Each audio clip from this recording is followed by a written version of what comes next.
Hello, I'm Dr. Brian Cole. I'm a professor in the Department of Orthopedics at Midwest Orthopedics at Rush in Chicago. I'm also the associate chairman for the department and the managing partner for Midwest Orthopedics at Rush.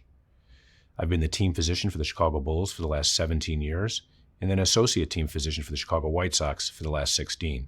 My practice is largely sports medicine, shoulder, elbow, and knee, and I have an interest in biomechanics and basic science research in the area of articular cartilage and osteoarthritis.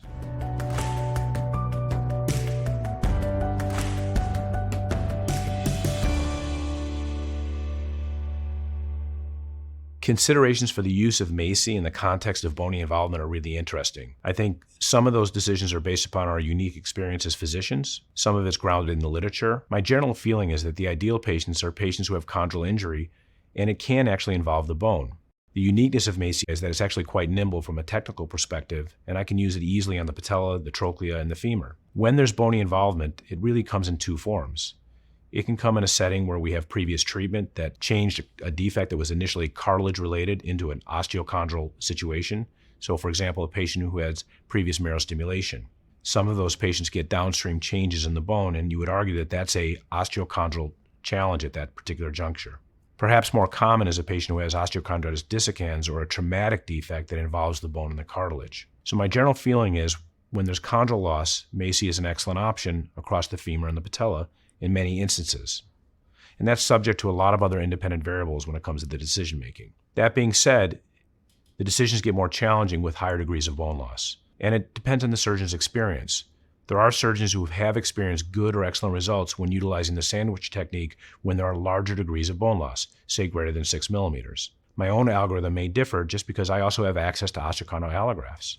If a surgeon asks, can I get a good outcome using MACI for an osteochondral lesion, the answer would be yes. That's supported by my own experience and is supported by the literature. There are patient and physician-specific factors that lead to the ultimate decision when contemplating whether or not one would use, for example, MACI or, for example, an osteochondral allograft to treat an osteochondral lesion. I think the important take-home is that there's more than one way to get it right. I'm pretty confident that I can get a good result if I chose MACI or an osteochondral graft to treat an OCD lesion. But there are several factors that would ultimately lead to that final decision. Those of us who have historical experience using ACI have observed a number of changes that have made MACI much easier technically and I think a more reproducible operation. Years ago, those of us who remember the first generation, we were using periosteum and sutures. But as we've transitioned to a collagen-based product now, it's become much easier.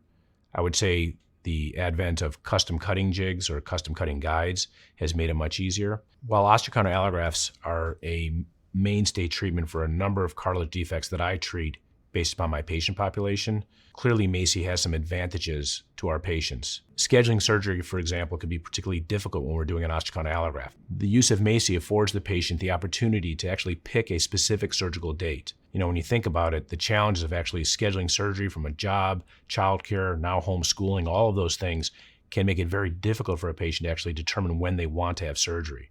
Finally, there is a discussion to be had as it relates to using allogeneic versus autogeneic tissue. And there are patients who strongly prefer the use of their own tissue or autogenous tissue over the allograft option. Indication for use. MACI, autologous cultured chondrocytes on porcine collagen membrane, is an autologous cellularized scaffold product that is indicated for the repair of single or multiple symptomatic full-thickness cartilage defects of the adult knee with or without bone involvement. MACI is intended for autologous use and must only be administered to the patient for whom it was manufactured.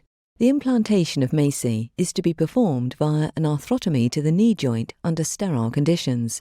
The amount of MACI administered is dependent upon the size, surface in centimeters squared, of the cartilage defect. The implantation membrane is trimmed by the treating surgeon to the size and shape of the defect to ensure the damaged area is completely covered and implanted cell side down. Limitations of use.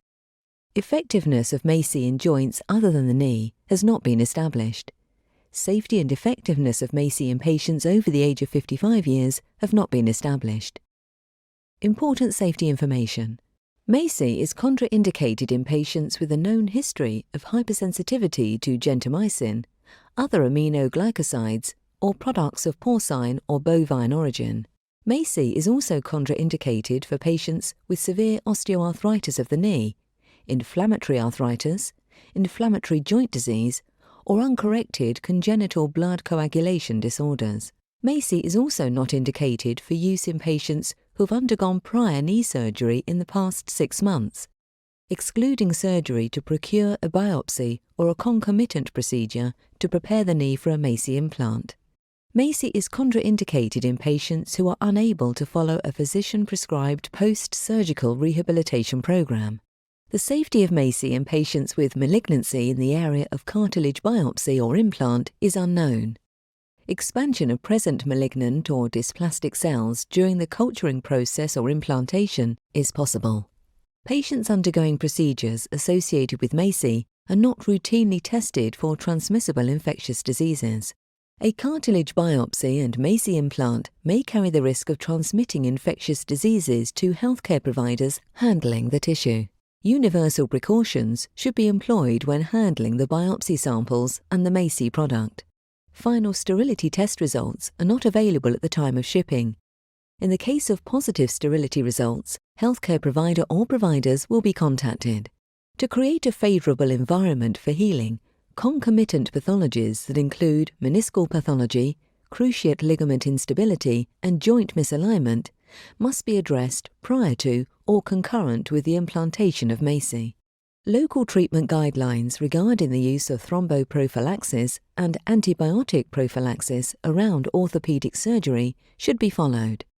Use in patients with local inflammations or active infections in the bone, joint, and surrounding soft tissue should be temporarily deferred until documented recovery. The MACI implant is not recommended during pregnancy. For implantations post-pregnancy, the safety of breastfeeding to infant has not been determined. Use of MACI in pediatric patients younger than 18 years of age or patients over 65 years of age has not been established. The most frequently occurring adverse reactions reported for MACI greater than 5% were arthralgia, tendinitis, back pain, joint swelling, and joint effusion. Serious adverse reactions reported for MACI were arthralgia, cartilage injury, meniscus injury, treatment failure, and osteoarthritis. For more information or to view full prescribing information, please go to maci.com.